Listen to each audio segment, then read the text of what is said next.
Bismillahirrahmanirrahim. Innal hamdalillah nahmaduhu ta'ala wa nasta'inuhu wa nastaghfiruh wa na'udzu billahi min shururi anfusina wa min sayyiati a'malina. May yahdihillahu fala mudilla lahu wa may yudlil fala hadiya lahu. Wa asyhadu an la ilaha illallah wahdahu la syarika lahu wa asyhadu anna Muhammadan 'abduhu wa rasuluh. Ya ayyuhalladzina amanu taqullaha haqqa tuqatih wa la tamutunna illa wa antum muslimun. Ya ayyuhan nasu taqu rabbakumul ladzi khalaqakum min nafsin wahidah wa khalaqa minha zawjaha wa batha minhuma rijalan katsiran wa nisaa'a wattaqullaha alladzi tasaaluna bihi wal arham innallaha kana 'alaikum raqiba.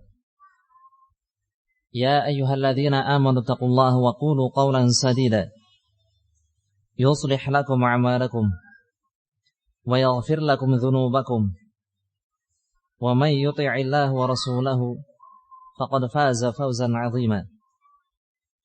Amma ba'd, fa inna asdaqal hadits kitabullah wa khairal hadi hadi Muhammadin sallallahu alaihi wasallam wa syarral umuri muhdatsatuha fa inna kulla muhdatsatin bid'ah wa kulla bid'atin dhalalah wa kulla dhalalatin finnar.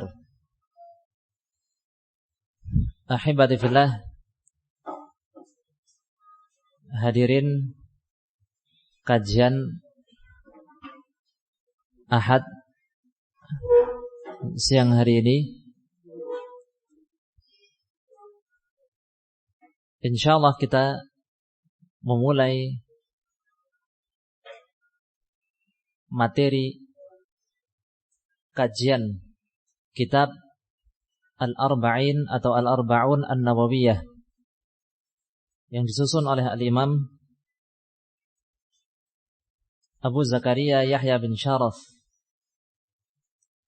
An-Nawawi rahimahullahu ta'ala. Sebelumnya, untuk mengawali kajian ini, kita memohon kepada Allah Subhanahu wa ta'ala agar merezekikan kepada kita al-ikhlas, keikhlasan di dalam setiap ucapan dan perbuatan, sehingga tidak berucap kecuali karena Allah dan tidak berbuat kecuali juga karena Allah. Termasuk dari hal itu adalah kegiatan kita menghadiri majelis ta'lim di masjid ini, Masjid Ma'ad Ibn Mubarak Al-Islami. Semoga Allah Subhanahu wa ta'ala memberikan keikhlasan dan manfaat dengan apa yang kita sampaikan dan kita dengarkan.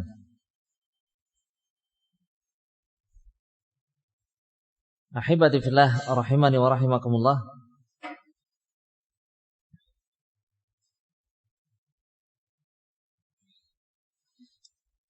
Rasulullah sallallahu alaihi wasallam mengatakan talabul ilmi fardhah ala kulli muslim.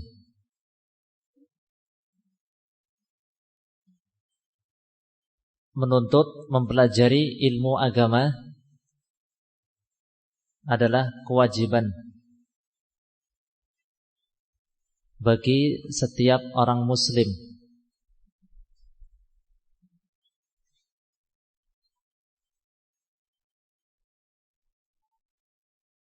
Namun menuntut ilmu harus dilakukan dengan menjalani tahapan-tahapannya dan mempelajari mulai dari dasar-dasarnya. Barang siapa yang mempelajari dasar-dasar ilmu agama dengan baik, maka akan mudah baginya untuk mengembangkan ilmu tersebut.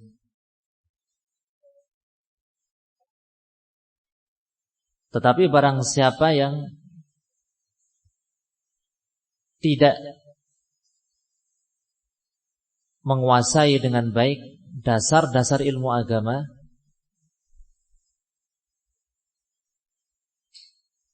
maka dia tidak akan mampu menguasai dengan baik dan mengembangkan ilmu tersebut.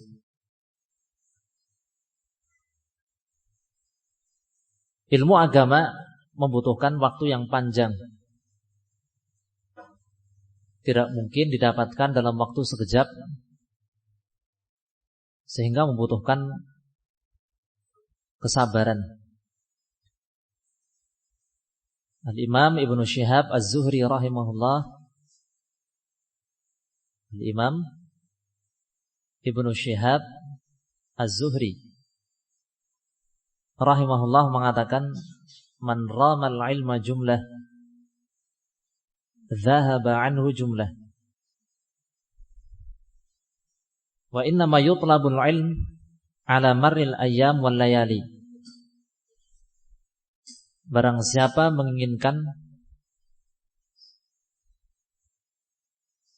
memperoleh ilmu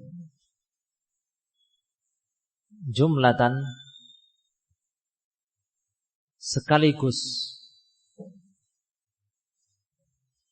dalam jumlah besar, ilmu banyak sekaligus, maka akan hilang sekaligus ilmu itu darinya. Yakni dia tidak sabar, ingin mendapatkan langsung dalam jumlah banyak, tidak ingin menghabiskan banyak umurnya untuk ilmu.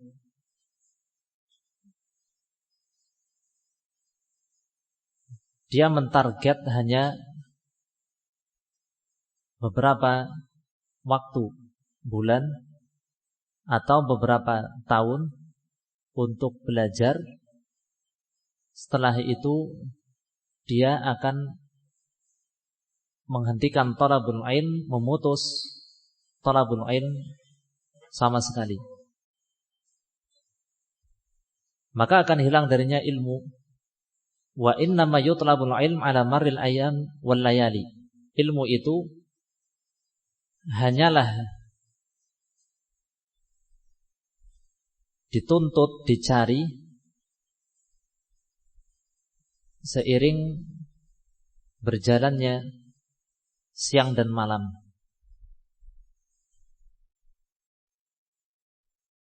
Selalu belajar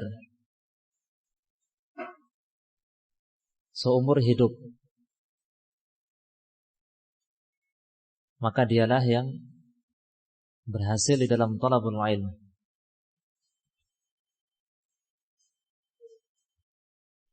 Walaupun tidak berstatus sebagai santri, pelajar, namun tetap terus belajar dengan maksimal, semaksimal yang dia mampu dan yang dimudahkan oleh Allah Subhanahu wa ta'ala. Kemudian talabul ilm, menuntut ilmu,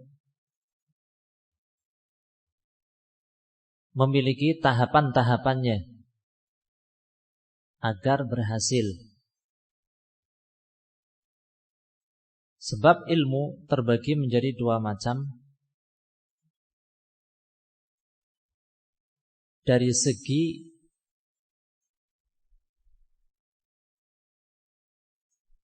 mudah atau sulitnya. Macam yang pertama adalah al-ulumul kibar, ilmu-ilmu yang besar.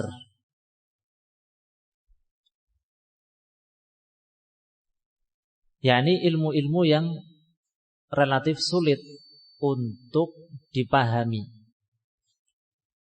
bagi pemula.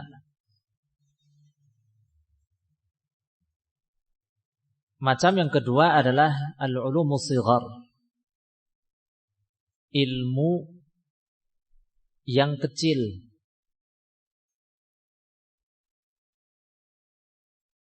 Maksudnya mudah dipahami walaupun oleh pemula. Dari segi mudah atau sulitnya, tingkat kemudahan dan tingkat kesulitannya, ilmu ada yang besar dan ada yang kecil. Maka hendaknya mengawali dari ilmu yang paling dasar dan yang paling mudah. Ilmu yang paling dasar dan paling mudah.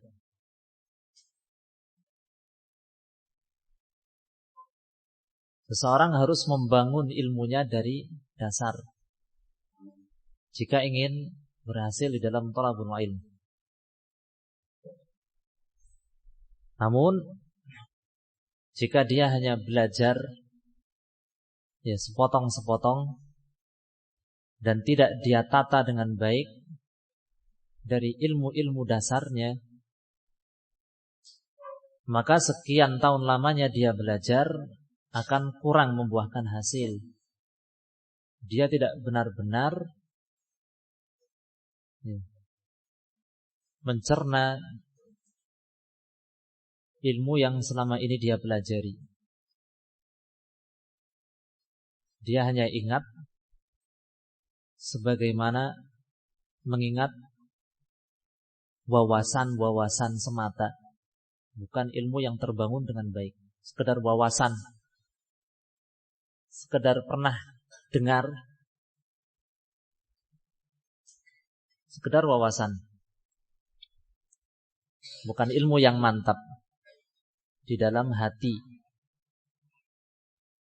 dan ilmu yang ngambang. Na'udzubillah. Maka harus benar-benar menata ilmu dari dasar, walaupun tidak berstatus sebagai santri dan pelajar. Ilmu yang paling mudah, kemudian beralih kepada ilmu yang lebih sulit secara bertahap. Sebagaimana seorang murabbi, pendidik yang baik, murabbi, dikatakan oleh Al-Imam Al-Bukhari rahimahullah, seingat saya beliau yang mengatakan, atau ar-rabbani, seorang rabbani yaitu alladzi yu'allimun nas sigharal ilmi qabla kibari. Rabbani yaitu orang yang mengajari manusia ilmu yang mudah, yang dasar, sebelum ilmu yang sulit, yang besar, dari dasar.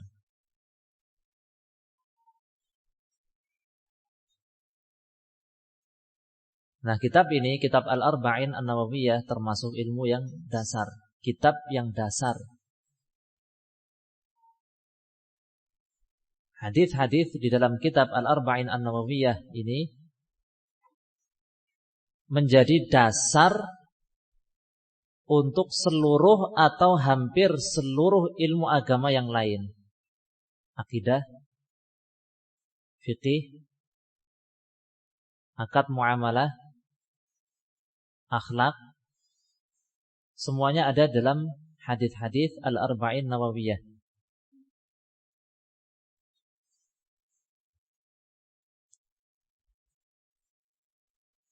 Sebagai catatan, ilmu terbagi menjadi sighar dan kibar, kecil dan besar, itu dengan melihat tingkat mudah atau sulitnya. Namun dengan melihat ilmu agama ini,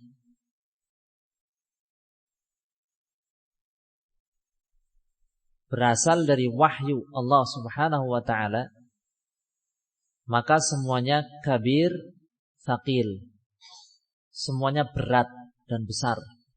Tidak ada yang kecil, enteng. Jadi kita tadi menyebutkan bahwa ilmu agama itu ada yang besar, ada yang kecil. Itu dengan melihat apa? Tingkat kesulitannya, sulit untuk difahami atau mudah untuk difahami. Maka ada yang kecil, ada yang besar. Kecil yaitu yang mudah dipahami oleh pemula, dan besar itu yang sulit. Tetapi dengan melihat semua ilmu ini berasal dari Allah, maka semuanya kabir, semuanya thaqil, besar dan berat. Tidak ada yang ringan. Sebagaimana yang Allah Ta'ala firmankan di dalam surat Al-Muzammil, Inna sanulqi 'alaika qawlan thaqilan. Sesungguhnya kami akan menyampaikan kepadamu, wahai Rasulullah Muhammad sallallahu alaihi wasallam, qaulan, perkataan, wahyu yang Allah sifati bagaimana wahyu dan perkataan itu thaqilan. Apa itu thaqil? Berat. Dan ilmu-ilmu ini, ilmu agama, sumbernya adalah wahyu. Sedangkan wahyu itu Allah sifati dengan thaqil, qaulan thaqilan, perkataan yang berat. Maka tidak ada yang ringan. Dengan melihat semuanya itu penting dan semuanya itu dari Allah Subhanahu wa ta'ala, maka tidak ada yang kecil. Semuanya besar dan berat.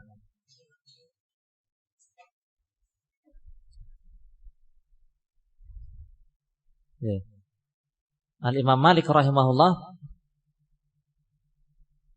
pernah ditanya tentang suatu permasalahan, lalu beliau tidak menjawabnya. Si penanya mengatakan, mengapa Anda tidak menjawab, sedangkan ini tergolong permasalahan yang mungkin mudah bagi Anda. Mudah, gampang. Maka Imam Malik rahimahullah mengatakan, laisa fil ilmi syai'un sahal. Tidak ada satupun yang mudah, yang ringan di dalam ilmu agama. Semuanya berat. Tidak ada yang ringan. Sebab Allah Ta'ala berfirman, Inna sanulqi 'alaika qawlan thaqilan. Sesungguhnya kami akan menyampaikan kepadamu, wahai Muhammad sallallahu alaihi wasallam, perkataan yang berat. Maka keberhasilan seorang penuntut ilmu bergantung bagaimana dia menyikapi ilmu itu sendiri. Jika dia menganggap ilmu agama ini adalah suatu yang berat, yang sulit, dan kemudian dia akan benar-benar mempelajari dan menjaganya dengan baik, maka dia akan berhasil di dalam thalabul ilm. Tapi sebaliknya, penuntut ilmu yang menganggap ilmu agama itu gampang, lalu dia menggampangkan, menganggap enteng, maka dia tidak akan berhasil dalam thalabul ilm. Barang siapa yang menganggap berat dan besar ilmu agama ini, maka dia akan berhasil.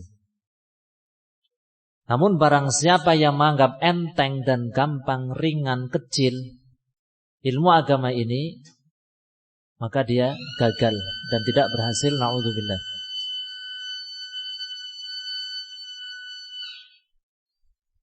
Di antara bentuk menganggap berat dan serius ilmu agama yang dapat dilakukan, yang pertama adalah dia berusaha untuk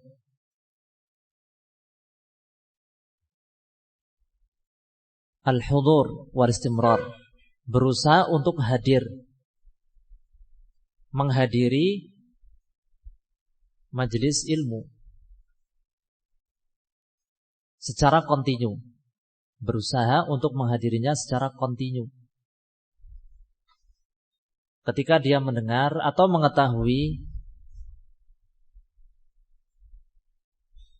adanya majelis ilmu, dia berusaha untuk hadir, sebab itu adalah majelis ilmu agama,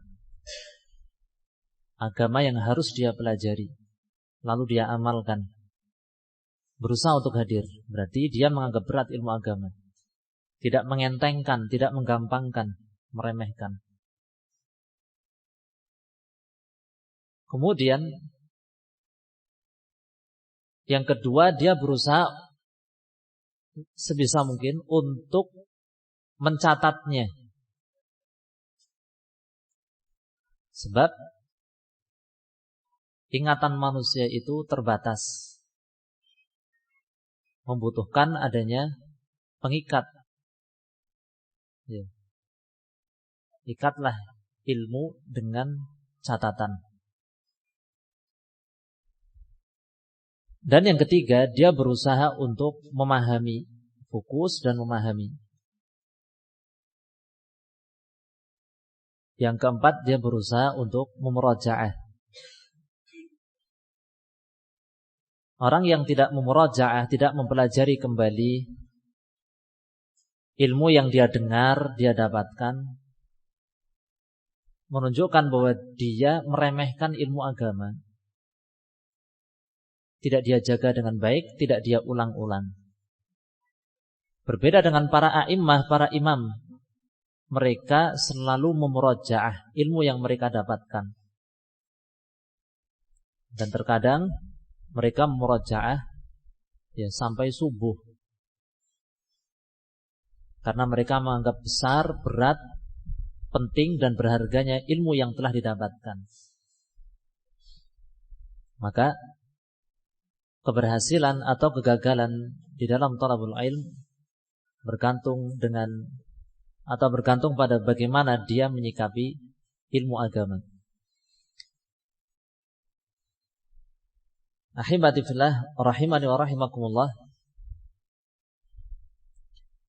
Ilmu agama diterangkan oleh para ulama seperti Asy-Syatibi rahimahullah di dalam Al-Muwafaqat. Ya. Ilmu itu terbagi menjadi dua macam. Ilmu, ulum, terbagi menjadi dua macam. Macam yang pertama adalah mereka istilahkan dengan ilmu uqad. Ilmu uqad, yaitu ilmu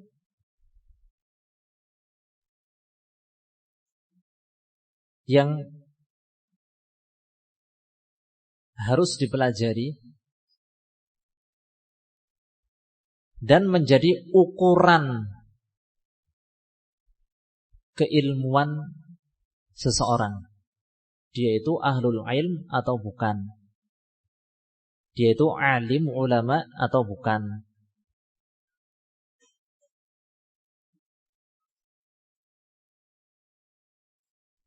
Macam yang kedua adalah ilmu mulah.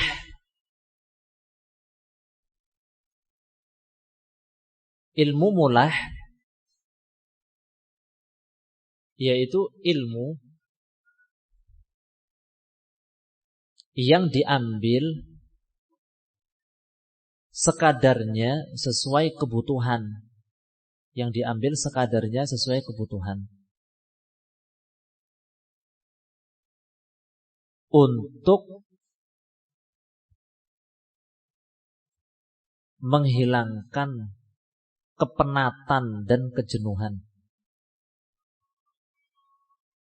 Sebab orang yang penuntut ilmu yang mempelajari ilmu uqad,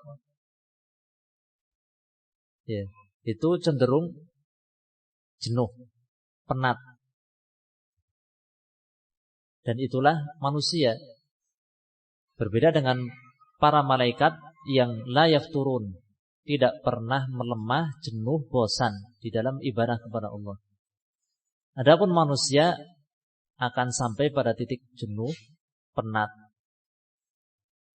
Maka kejenuhan itu sebagai seorang penuntut ilmu semestinya dilepas dengan hal-hal yang ada sangkut pautnya dengan ilmu juga. Maka bisa beralih kepada ilmu mulah yang sifatnya menghibur, melepas penat.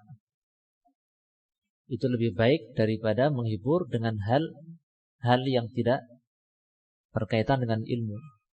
Ilmu mulah ini seperti sejarah, biografi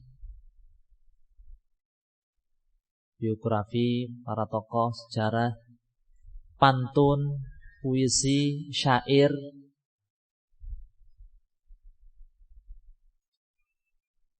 ya, dan semisalnya.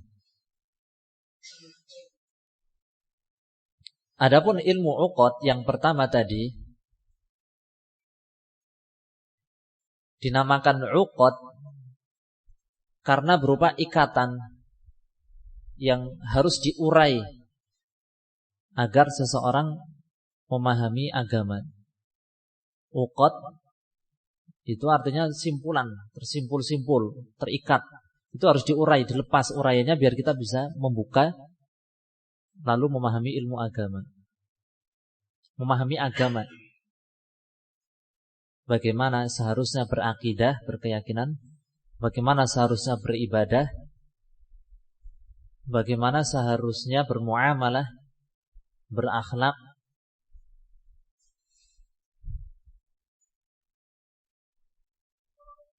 Ilmu uqad ini mencakup ilmu Al-Quran dan tafsirnya, menghafalkan Al-Quran, memahami tafsirnya. Yang kedua, ilmu hadis. Yang kedua adalah hadis, seperti yang akan kita pelajari insyaallah, hadis-hadis yang terkumpul di dalam kitab yang kecil. Namun hadis ini semuanya penting. Kemudian yang ketiga adalah akidah, ilmu akidah.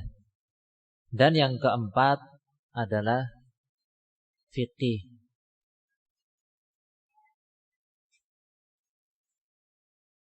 Sebenarnya empat ini yang menjadi inti ilmu agama yang harus kita pelajari. Al-Quran,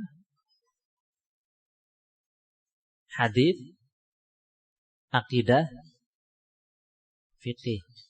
Akidah berkaitan dengan batin,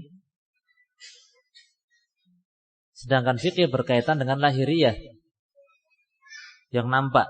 Kalau akidah kan keyakinan dalam hati, adapun fikih permasalahan lahiriah, perbuatan-perbuatan kita lahiriah.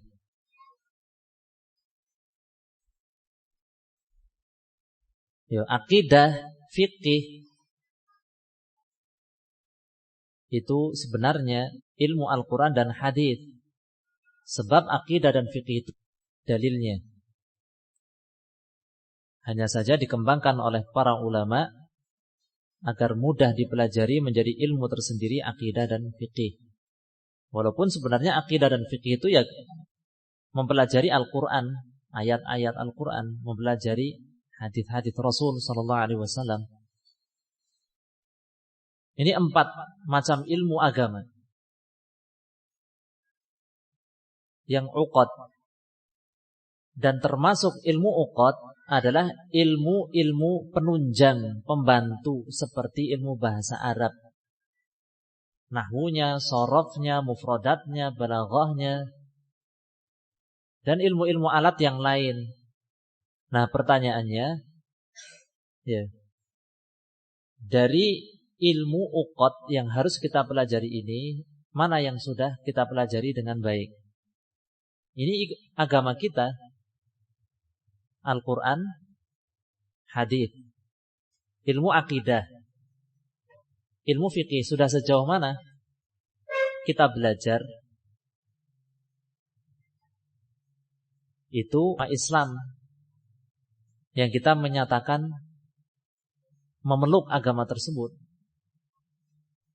Maka kita harus mempelajari tafsir Al-Quran, mempelajari Al-Quran, bagaimana membacanya, demikian juga mempelajari Al-Quran dari segi tafsirnya. Kita harus mempelajari hadis-hadis Nabi SAW. Di antara yang mudah adalah hadis-hadis Al-Arba'in An-Nawawiyah ini. Sedikit. Kemudian mempelajari akidah sampai mana ilmu kita. Demikian juga fikih. Nah, dan bagi yang mampu, terutama para pelajar, para santri, ya semestinya mempelajari ilmu penunjangnya, yaitu ilmu alat, bahasa Arab, dan lain sebagainya. Nah, sebagian orang salah di dalam menempatkan antara ilmu uqad dengan ilmu mulah. Ya. Mereka lebih suka mengikuti pelajaran-pelajaran, kajian-kajian yang sifatnya mulah, biografi, sejarah, dan semisalnya. Ya. Namun berkaitan dengan ilmu uqad, Al-Quran, hadis, akidah, fikih, kurang bersemangat. Salah dalam menempatkan. Padahal ilmu mulah sekadarnya sesuai dengan kebutuhan.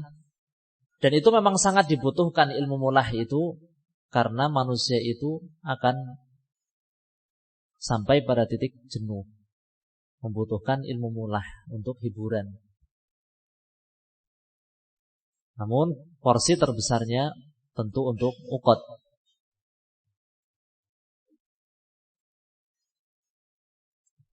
Adapun penulis kitab ini Al-Imam An-Nawawi rahimahullah, ya. Beliau bernama siapa? Al-Imam Abu Zakaria Yahya bin Syaraf. Sehingga nama beliau adalah Yahya. Kunyahnya adalah Abu Zakaria. Dan beliau lebih dikenal dengan An-Nawawi nisbah.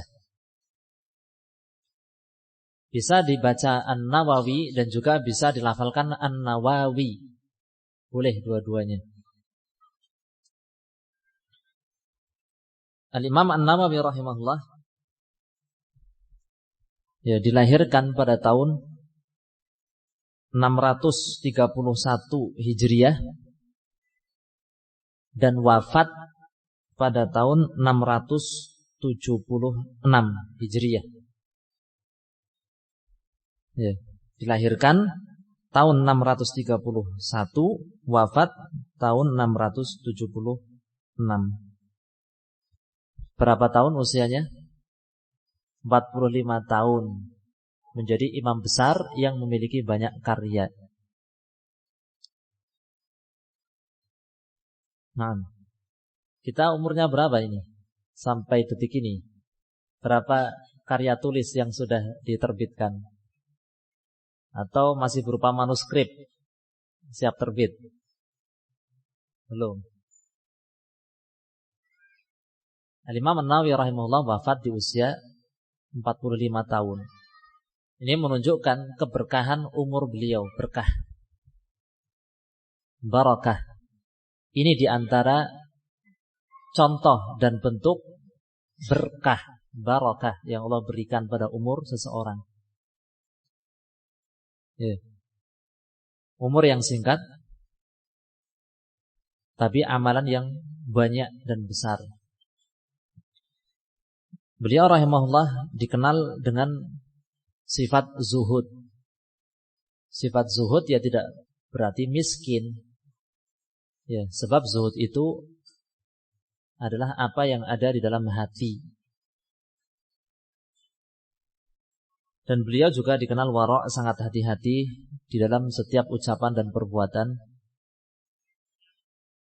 serta semangat untuk memberi manfaat kepada orang lain.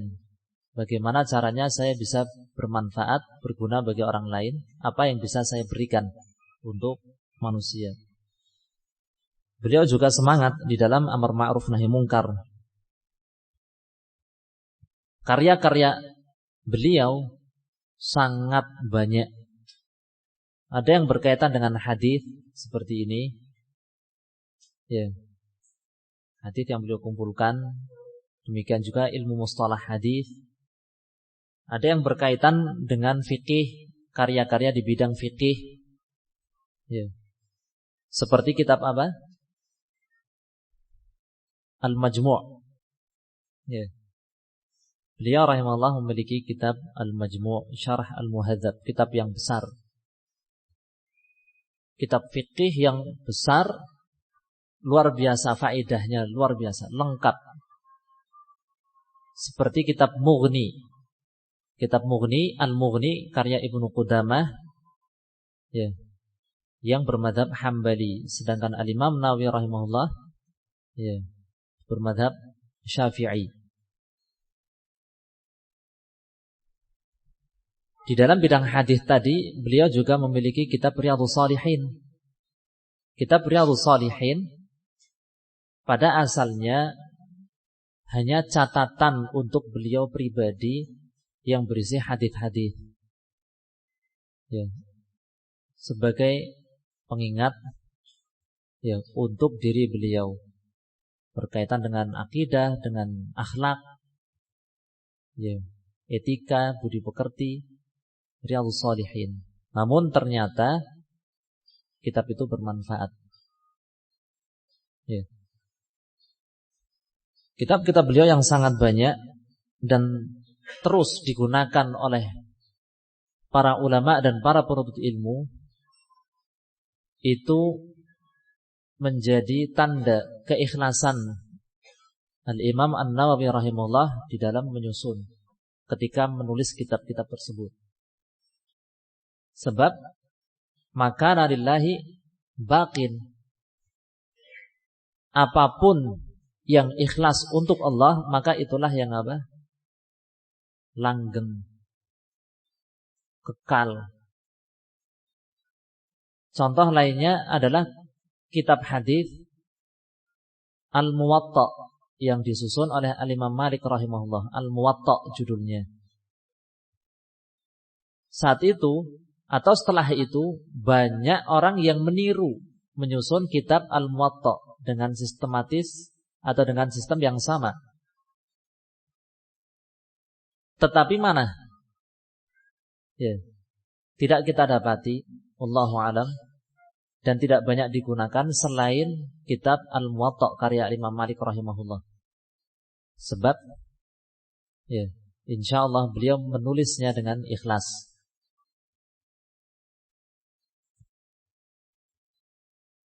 Beliau rahimahullah Al-Imam An-Nawawi juga memiliki karya-karya yang lain Di bidang-bidang ilmu yang lain, dalam bidang bahasa Arab juga ada, ilmu Al-Quran juga ada. Sangat banyak karya beliau, ya, dalam waktu yang singkat, ya, dalam umur yang pendek 45 tahun saja, ya, menunjukkan bahwa umur beliau sangat berkah dan bisa, ya, kita terka bagaimana kehidupan Al-Imam An-Nawawi rahimahullah di akhirat nanti, kehidupan yang mulia insyaallah. Al-Imam An-Nawawi rahimahullah disebutkan pernah bertemu dengan Ibnu Malik yang ahli di bidang nahwu, sampai ada Alfiyah Ibnu Malik. Al-Imam An-Nawawi mengambil faedah dari Ibnu Malik dalam bab lughah, bahasa Arab. Ibnu Taimiyah rahimahullah ketika masih kecil, kalau tidak salah juga pernah duduk di majelisnya Imam An-Nawawi rahimahullah. Ya. Adapun dalam bab akidah, Al-Imam An-Nawawi rahimahullah berakidah apa ini? Ahlussunnah wal Jamaah, berakidah salaf atau berakidah Asy'ariyah? Mana ini? Ada yang tahu mungkin? Apa akidahnya? Al-Imam An-Nawawi rahimahullah, ya, di akhir-akhir hayatnya beliau dengan tegas, ya, membela akidah as-salaf, ya, dan meninggalkan akidah Asy'ariyah yang suka mentakwil atau menyalahartikan sifat-sifat Allah Subhanahu wa taala. Ya, ada sekian banyak bukti sebagaimana yang diterangkan oleh Syekh Abdul Muhsin Al-Abbad hafizahullah. Al-Imam An-Nawawi berakidah salafi. Mungkin kalau antum pernah dengar, Nawawi punya ini kesalahan-kesalahan di bidang akidah, gitu ya, dikritik. Akidahnya condong ke Asy'ariyah, begitu. Ya. Maka perlu kita fahami bahwa Syekh Abdul Muhsin Al-Abbad hafizahullah, ya, telah menunjukkan bukti dari karya Al-Imam An-Nawawi rahimahullah sendiri yang beliau selesai menulisnya atau menyusun karya tersebut sekitar 5 bulan sebelum Al-Imam An-Nawawi wafat. Sebelum beliau wafat, beliau selesai menulis kitab, ya, menulis kitab yang beliau tegaskan di dalamnya, ya, akidah salaf, bahwa Allah itu, ya, bersifat, ya, sebagaimana yang disebutkan di dalam Al-Quran dan hadis, tidak perlu ditakwil. Termasuk sifat istiwa, Allah itu beristiwa di atas arsy, yakni maha tinggi di atas arsy. Ya, yakni maha tinggi di atas arsy. Asy'ariyah atau Asy'ariyah itu meyakini bahwa Allah itu di mana-mana. Sebagian mereka mengatakan Allah itu tidak boleh dikatakan di mana. Tidak boleh dikatakan di sana atau di sini atau di atas atau di mana, enggak boleh. Jadi Asy'ariyah ada dua. Ada yang mengatakan Allah itu ada di mana-mana. Ada yang mengatakan Allah itu tidak disifati dengan tempat. Begitu. Tapi Al-Imam An-Nawawi rahimahullah, ya, telah membantah akidah atau keyakinan Asy'ariyah tersebut.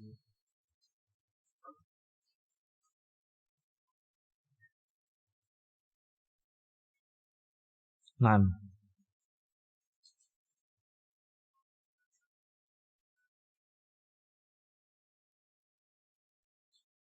Al-Imam An-Nawawi rahimahullah mengatakan di dalam kitab itu, wa nu'minu bi anna Allah 'ala 'arsyihi kama akhbara fi kitabil aziz. Dan kami beriman bahwa Allah berada di atas arsy-Nya Perhatikan, di atas, bukan duduk. Tidak mengatakan duduk. Di dalam Al-Quran juga tidak mengatakan duduk. Beristiwa itu sekedar di atas. Enggak ada tambahan-tambahan makna duduk atau berdiri atau enggak ada. Jadi enggak boleh ghulu, melampaui batas. Termasuk dalam akidah. Yang disebutkan dalam dalil itu hanya Allah di atas. Beristiwa itu maknanya ala irtafa'a sa'ida istaqarra. Allah itu berada di atas. Arsy itu aja sudah. Jadi enggak perlu dan enggak boleh ya, berkelanjutan, oh berarti menyentuh atau tidak, duduk atau tidak, berarti arsy dengan Allah besar mana, enggak boleh. Hanya disebutkan Allah beristiwa, yakni Allah berada di atas arsy itu saja.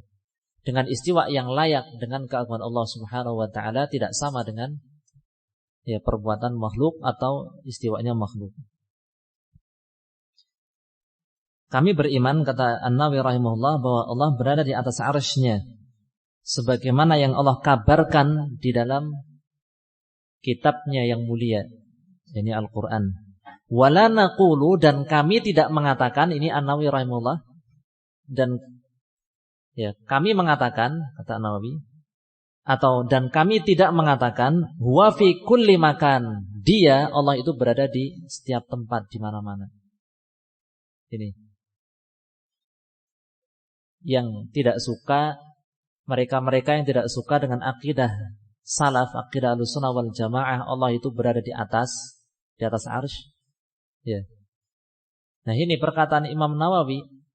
Banyak dari mereka mengaku bermadzhab Syafi'i ya, dan mengambil dari Al-Imam Nawawi rahimahullah.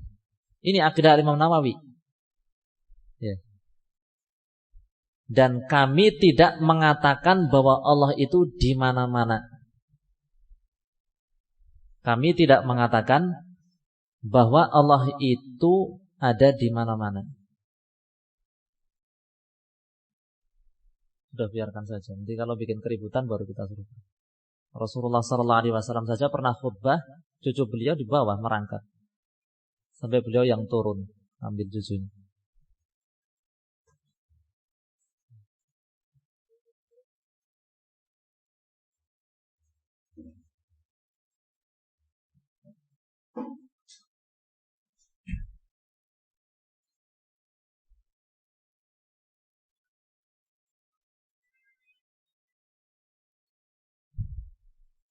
Ya.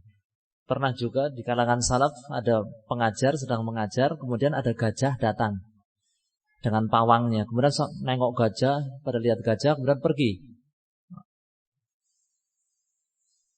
Para hadirinya pada pergi, datang gajah. Terus ada yang datang di sini. Ada yang tetap berada di tempat. Kenapa kamu masih di sini? Enggak lihat gajah itu. Saya datang ke sini bukan untuk lihat gajah. Saya di sini datang fokus untuk belajar. Barakallahu fikum. Baik. Jadi sebagian orang itu mengatakan saya itu senang dengan kajian salafi, tapi mereka itu mengatakan Allah itu di atas. Udah, sampai mana gitu. Itu yang bikin saya enggak suka. Makanya saya nekankan masalah ini. Al-Imam An-Nawawi rahimahullah ya, yang di beberapa tulisan beliau ada kritikan-kritikan dalam bab akidah, dikritik tulisan beliau dalam bab akidah, maka ketahuilah, kita pahami bahwa di akhir hayat beliau 5 bulan sebelum wafat, beliau selesai menulis kitab ini. Di antara yang beliau katakan adalah wala naqulu huwa fi kulli makan bal huwa fis sama wa ilmu fi kulli makan la yakhlu minhu makan. Kami tidak mengatakan Allah itu ada di mana-mana. Bahkan akan tetapi Allah itu berada di atas. Ya, sedangkan ilmu Allah itu menjangkau semua tempat. Tidak ada satu tempat pun kecuali dijangkau oleh ilmu Allah. Maksudnya Allah Maha mengetahui segala sesuatu dimanapun berada. Tetapi berkaitan dengan zat Allah, maka Allah berada di mana? Di atas.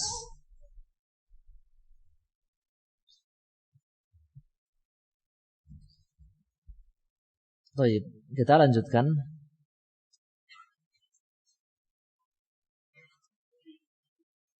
Ya. Karya Al-Imam An-Nawawi rahimahullah tersebut berjudul Juz'un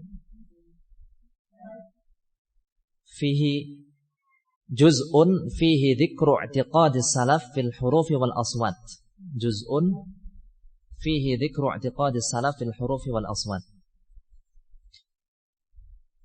Adapun artikel Syekh Abdul Muhsin Al-Abbad hafizahullah yang menyatakan Al-Imam An-Nawawi rahimahullah rujuk kepada akidah salaf di akhir hayatnya sehingga beliau selamat akidahnya insyaallah. Artikelnya berjudul Bayan Salamatil Hafidhain An-Nawawi wal Asqalani min Aqaidil Mutakallimin. Baik. Ini yang bisa mencatatnya tafadhol, kalau tidak enggak masalah. Kemudian kita kembali kepada kitab ini, kitab Al-Arba'un An-Nawawiyah. Ya. Asal mulanya adalah dari 26 hadis.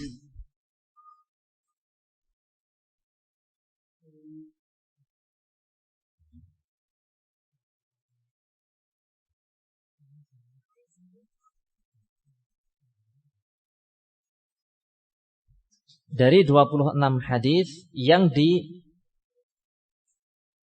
didiktekan, disampaikan, dibaca oleh Ibnu Shalah, Al-Hafidh Ibnu Shalah rahimahullah. Ibnu Shalah ini juga ulama besar. Ya. Ulama besar. Ibnu Shalah. Ya, beliau ulama besar, ya, terutama di bidang hadis, dari mustalah sampai ada karya sendiri kan. Karya Ibnu Shalah dalam bidang mustalah. Ibnu Shalah menyampaikan di majelis pelajarannya, hadis-hadis sampai totalnya 26 hadis beliau ajarkan. Ke-26 hadis tersebut ditambahi oleh Al-Imam An-Nawawi rahimahullah dengan 16 hadis yang lain. Sehingga totalnya berapa? 42. 42 hadis. Semuanya yaduru 'alaiha al-ahkamu syar'iyyah. Berputar pada hadis-hadis tersebut hukum-hukum syariat Islam. Maksud berputar, berporos, yakni ilmu hukum-hukum syariat Islam itu kembali pada hadis-hadis ini. Seperti hadis innamal a'malu binniyat, memasuki banyak bab, bahkan mungkin semua bab masuk padanya hadis ini berkaitan dengan niat. Salat butuh niat, wudu butuh niat, zakat butuh niat, akad jual beli dan lain sebagainya juga butuh niat.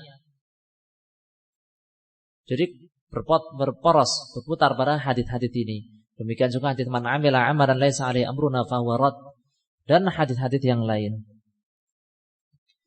Sehingga total menjadi 42 hadis, tapi diberi judul apa? Al-Arba'in. Arba'in itu berapa? 40. Tapi ini dia apa namanya? Istilahnya apa? Ya digenapkan, tapi genapkannya turun, ya.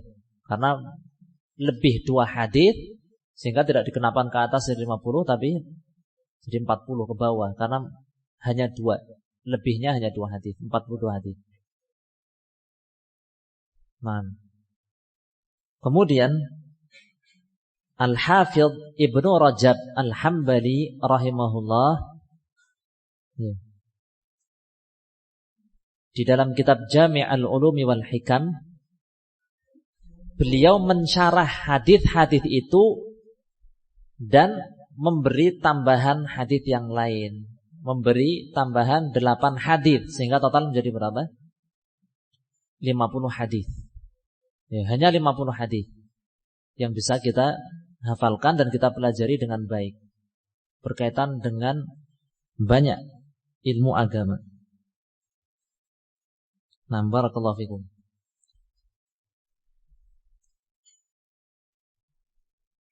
Nah, hadis-hadis ini seperti yang kita sebutkan tadi, berputar padanya ilmu-ilmu agama, hukum-hukum syariat Islam. Ya.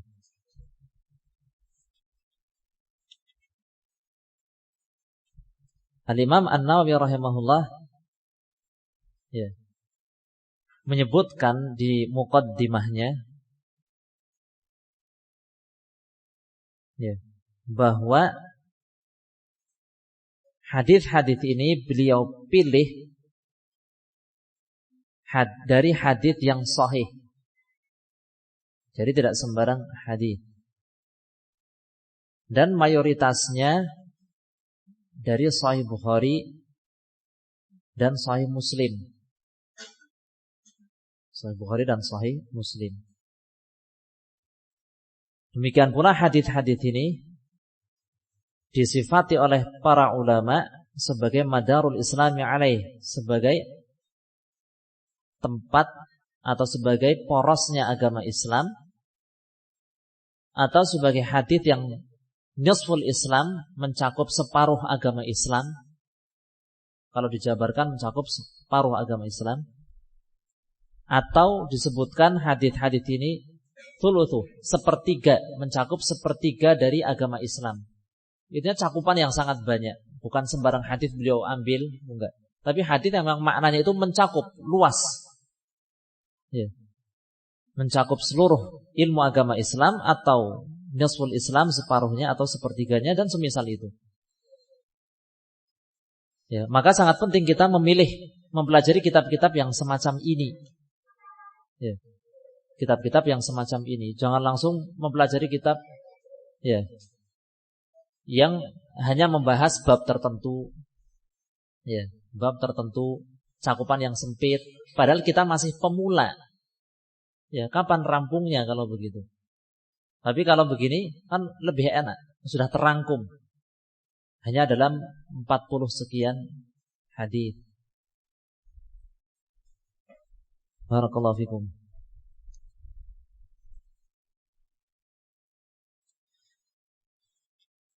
Kemudian mana kita masuki hadis yang pertama? Atau nanti saja? Masuki hadis yang pertama atau nanti saja? Masuk. Penasaran? Ya, barakallahu fikum. Muqaddimah al-Imam An-Nawawi mungkin enggak perlu kita baca. Di muqaddimah al-Imam An-Nawawi rahimahullah di sini beliau menyebutkan alasan mengapa beliau mengumpulkan 40 hadis ini. Ya. Tapi hadis-hadis yang menerangkan keutamaan menghafal 40 hadis semuanya dhaif. Tidak ada yang sahih. Barang siapa menghafal sekian 40 hadis, ya, maka Allah akan membangkitkannya pada hari kiamat bersama para fuqaha dan para ulama dan semisal itu dhaif. Ya. Tapi yang menjadi pendorong beliau ya, untuk menyusun kitab ini, ya, hadis-hadis yang sifatnya umum seperti nadharallahu imra'an sami'a maqalati fawa'aha fa'addaha kama sami'aha. Ya. Semoga Allah mencerahkan wajah seseorang yang mendengar ucapanku, yang ucapan Nabi SAW, lalu dia hafalkan, lalu dia sampaikan sebagaimana dia mendengarnya. Jadi dalam rangka menyampaikan hadis. Dalam rangka menyampaikan hadis yang beliau ketahui. Ini motivasi Al-Imam An-Nawawi rahimahullah menyusun hadis-hadis ini. Hadis yang pertama,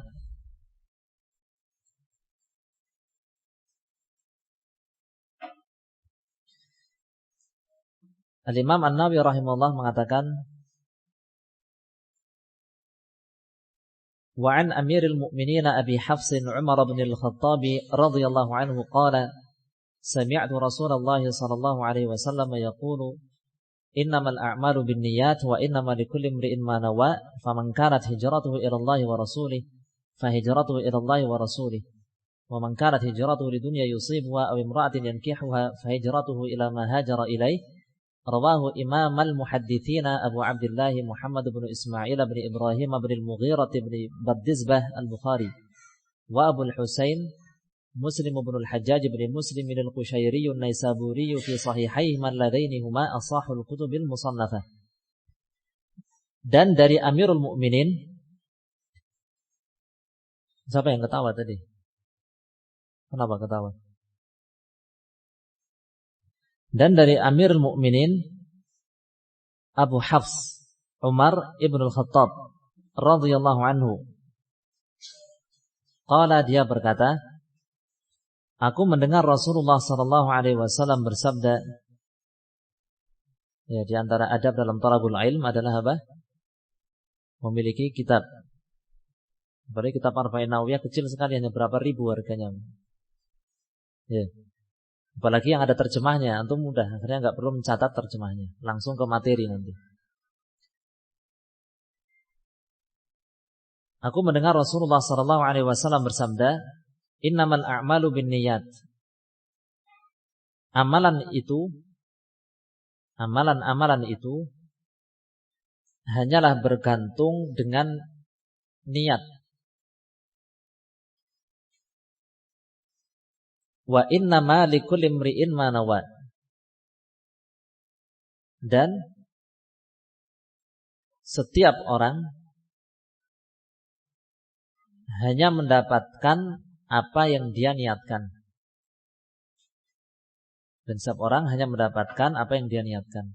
Faman kanat hijratuhu ila Allah wa rasulih, maka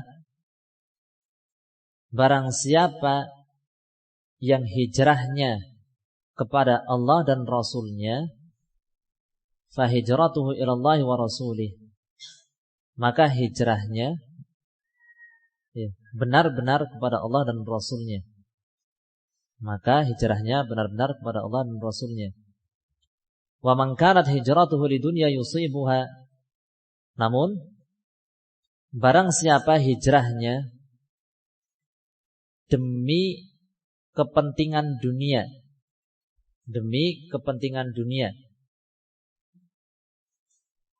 yang dia dapatkan, awi imra'atin yankihuha, atau demi wanita yang akan dia nikahi,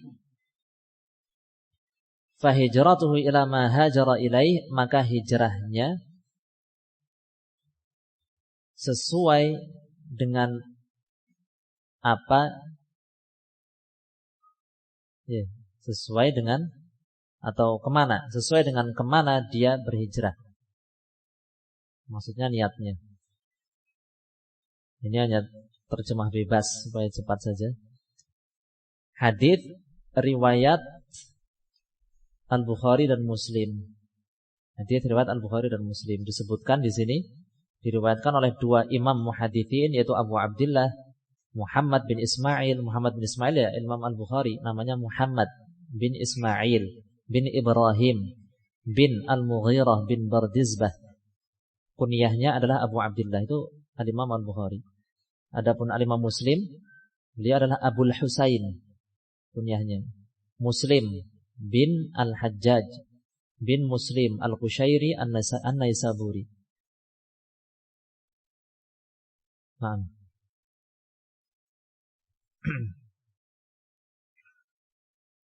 baik. Langsung saja ke inti hadis. Nabi sallallahu alaihi wasallam bersabda, innamal a'malu binniyat wa innama likulli imri'in ma nawa. Atau sebelumnya tentang derajat hadis dulu ya. Derajat hadisnya jelas, sahih, muttafaqun alaih. Adapun kedudukan hadisnya, ya. Kedudukan hadis ini, ya, dikatakan oleh sebagian ulama, ya, memasuki 70 baban minal ilm, memasuki 70 bab ilmu agama, banyak sekali.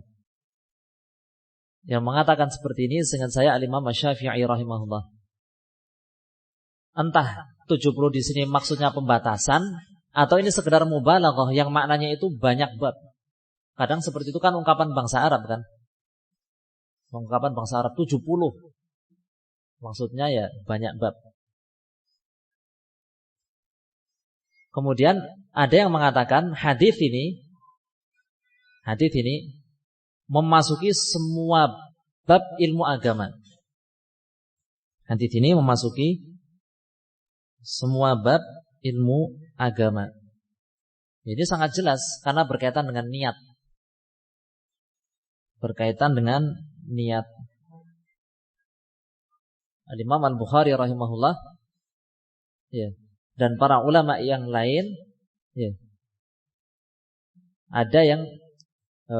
ada beberapa ulama yang lain yang menyebutkan hadis ini sebagai pembuka kitab mereka, hadis yang pertama di dalam kitab mereka. Apa? Kenapa tujuannya? Ya. Agar pembaca, pelajar itu ingat untuk meluruskan niat ya, di dalam belajar, di dalam membaca. Sehingga hadis yang pertama ini, Al-Imam Al-Bukhari dalam sahihnya, Sahih Bukhari, beliau mencantumkan hadis ini sebagai hadis yang pertama. Demikian juga Imam Nawawi di sini kan, Al-Arba'in Nawawiyah, hadis pertama. Syekh Abdul Rahman bin Nasir Az-Sa'di rahimahullah juga menyebutkan hadis ini hadis yang pertama di dalam kitab Bahjah Qulubil Abrar. Innamal a'malu binniyat. Amalan itu bergantung dengan niatnya. Wa innamal likulli imri'in ma nawa. Masing-masing orang itu hanya mendapatkan apa yang dia niatkan.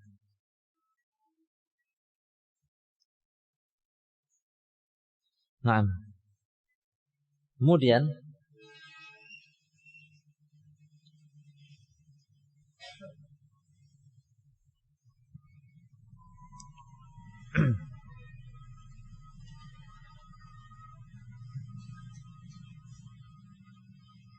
innamal a'mal binniyat. Ya. Wa innamal likulli imri'in ma nawa. Amalan itu bergantung dengan niatnya dan masing-masing orang mendapatkan hanya mendapatkan apa yang dia niatkan. Ya. Para ulama berbeda pendapat tentang dua kalimat ini. Innamal a'malu binniyat wa innamal likulli imri'in ma nawa. Ya, tentang makna dua kalimat ini. Pendapat yang pertama mengatakan ya, maksud dua kalimat ini sama. Maksud dua kalimat ini sama. Ya, sekedar menjelaskan tentang niat itu mempengaruhi amalan. Ya. Maksudnya sama. Perlunya niat. Pendapat yang kedua mengatakan dua kalimat ini maksudnya berbeda. Dua kalimat ini maksudnya berbeda.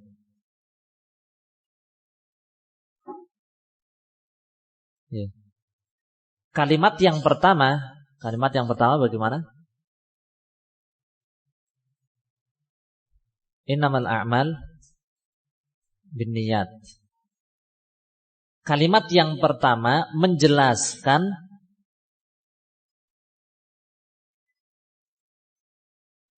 ya. Kalimat yang pertama menjelaskan ya.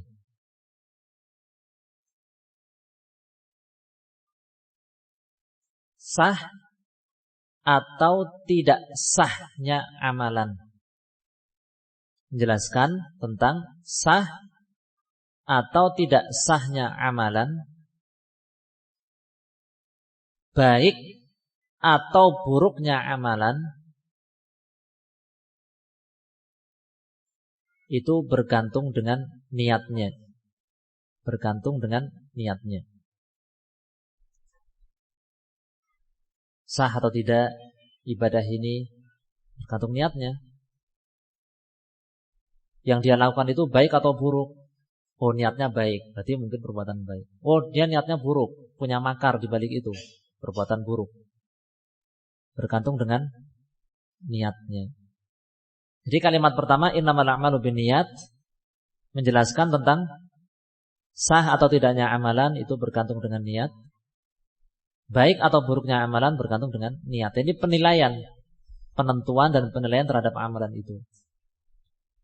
Sedangkan kalimat yang kedua bagaimana? Wa innama likulli imri'in ma nawa. Dan masing-masing orang hanya mendapatkan apa yang dia niatkan.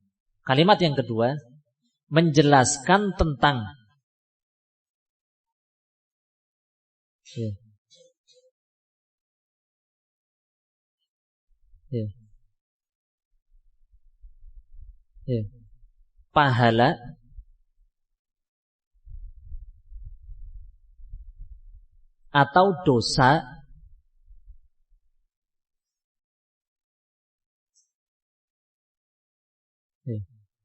pahala atau dosa yang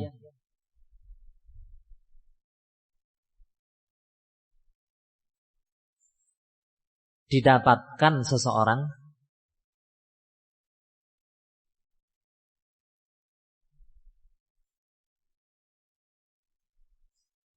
atau tidak ada keduanya, tidak ada pahala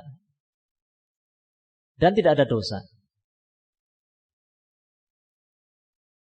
atau tidak ada keduanya, tidak mendapatkan keduanya. Itu semua bergantung dengan niat. Jadi kalau kalimat yang pertama menjelaskan tentang amalan tersebut, hukumnya sah atau tidak, baik atau buruk. Innamal a'malu binniyat. Amalan itu hanyalah bergantung dengan niatnya, dari segi sah atau tidaknya, dari segi baik atau buruknya. Kalimat yang kedua, wa innamal likulli imri'in ma nawa. Masing-masing orang itu hanya mendapatkan apa yang dia niatkan. Mendapatkan. Yang dapat oleh seorang itu apa? Pahala atau dosa. Amalan di sini antum jangan salah paham. Dalam bahasa Indonesia kan amalan berarti ibadah gitu ya. Amalan di sini enggak. Maksudnya perbuatan secara umum. Amal, perbuatan. Ya. Yang dapat oleh seseorang itu apa? Pahala atau dosa atau nihil. Tidak ada pahala, tidak ada dosa. Contoh kecil saja, makan. Kalau antum makan, antum dapat pahala atau dapat dosa atau gimana? Gantung. Makan. Ternyata makannya itu dalam rangka buka puasa. Buka puasa itu diperintahkan oleh Allah. Ya kan? Pahala. Ya, atau untuk menguatkan ibadah, pahala. Makan, kenapa makan? Ya, supaya kuat untuk bermaksiat. Misalkan merencanakan mau apa? Bermaksiat kepada Allah, mau tawuran misalkan. Naudzubillah, biar kuat ini tawurannya. Saya contohkan seperti ini ya karena ini santri. Kadang sulit menggabungkan. Ini pikirannya bapak-bapak dewasa, ini pikirannya anak-anak. Yang bingung pengajarnya gimana ngomongnya. Kalau ngikuti pikirannya anak-anak, nanti bapak-bapaknya bosan juga. Kayak wagu. Ngikuti bapak-bapak, yang anak-anak bingung, ngantuk. Enggak nyambung. Ada yang anak-anak ini tapi pikirannya sudah cerdas orang dewasa. Ada. Dari segi kecerdasan loh, daya tangkapnya. Nah, kalau diniatkan untuk bermaksiat makan itu, ya jadi dosa. Wa innamal likulli imri'in ma nawa. Ya. Kalau diniatkan untuk maksiat, maka dia makan itu berdosa. Ya kan? Dalilnya apa? Innamal a'malu binniyat atau wa innamal likulli imri'in ma nawa? Wa innamal likulli imri'in ma nawa. Salah kalau antum berdalilnya innamal a'malu binniyat. Bukan itu. Terkait dengan dosa, sebutkan wa innamal likulli imri'in ma nawa. Masing-masing orang mendapatkan sesuai dengan yang dia niatkan. Kalau dia niatnya makan biasa saja, nggak ada pikiran ibadah untuk ibadah, nggak ada pikiran untuk bermaksiat, maka dapat apa? Nihil, tidak dapat apa-apa, tidak pahala, juga tidak ada dosa. Begitu ya. Nah, pembahasan tentang hadis ini, tentang niat, sangat penting. Karena berkaitan dengan semua bab, seperti yang dikatakan oleh sebagian ulama, memasuki semua bab. Ya. Kalau kita pelajari dengan baik, insya Allah sangat-sangat termudahkan.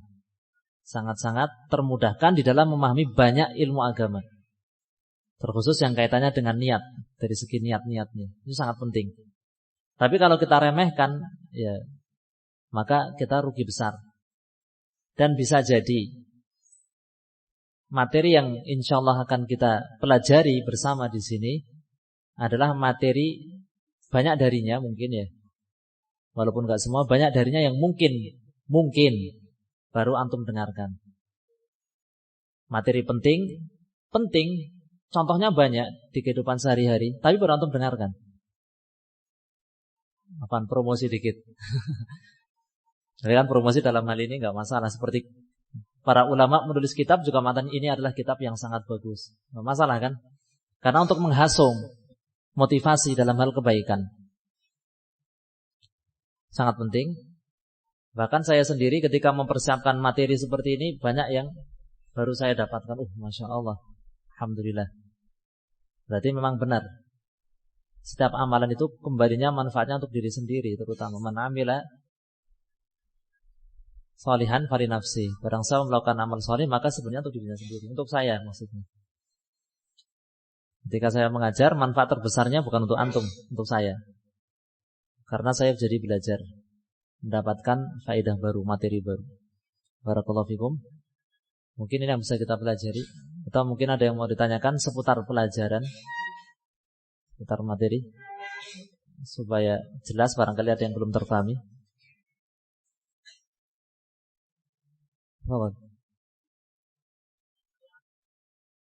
Ya. Sebelum menanyakan tentang niat dalam sedekah itu, yang ditanyakan, ya, yang dipertanyakan dulu, boleh enggak saya ikut menyumbang? Itu mau digunakan untuk apa? Gitu ya? Ya enggak. Mau tanya ya udah jelas. Mau buat apa itu sumbangan itu? Intinya kalau sumbangan itu jelas-jelas digunakan untuk maksiat kepada Allah, maka tidak boleh kita sumbang. Untuk maksiat atau bukan itu? Di situ ada rame-rame musik, ya kan? Kemudian ada apa lagi? Ya ikhtilat lah ya, ikhtilat. Lombanya. Intinya acara-acara yang banyak pelanggaran syariatnya. Mestinya berusaha untuk menghindar. Dengan cara yang baik juga. Menghindarnya dengan cara yang baik. Tapi kalau benar-benar dipaksa ya gimana lagi? Untuk melepaskan dari pemaksaan saja. Ada lagi mungkin terkait ini materi? Belum ya, belum begitu masuk materi ini, inti materi. Insyaallah sangat bermanfaat materi yang akan kita pelajari, dan semoga Allah Subhanahu wa taala menjadikan apa yang kita sampaikan dan kita dengar ini sebagai ilmu yang benar-benar bermanfaat, yang kita amalkan dan kita ajarkan, kita dakwahkan. Mohon maaf atas segala kekurangan yang ada. Wallahu ta'ala a'lam bishawab. Walhamdulillah wassallallahu ala nabiyyina Muhammad wa ala alihi washabbihi. Subhanakallahumma wa bihamdika asyhadu an la ilaha illa anta astaghfiruka wa atubu ilaik.